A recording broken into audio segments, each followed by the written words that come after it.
Is your iPhone 8 Plus not charging above 80% or having slow charging issues? Don't worry.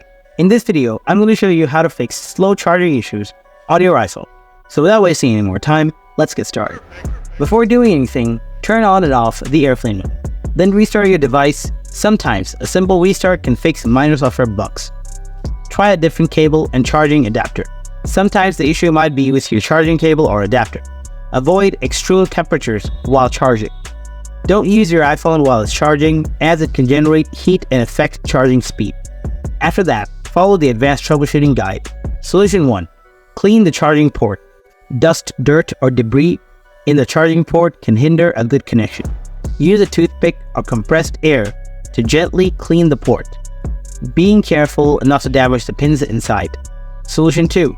Turn off optimized battery charging. Open Settings, scroll down, tap Battery, then tap Battery Health and Charging. Now toggle off for optimized battery charging. If you still have the same issue, follow the last solution. Solution 3.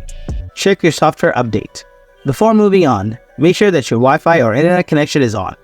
Open Settings, scroll down, tap General, then tap Software Update. If you see a software update is available, then update your iPhone software to fix this problem. Hope you found this video helpful. If you did, then drop a like and don't forget to subscribe to our channel. If you have any hands questions, then please ask them in the comment section below. Thanks for watching.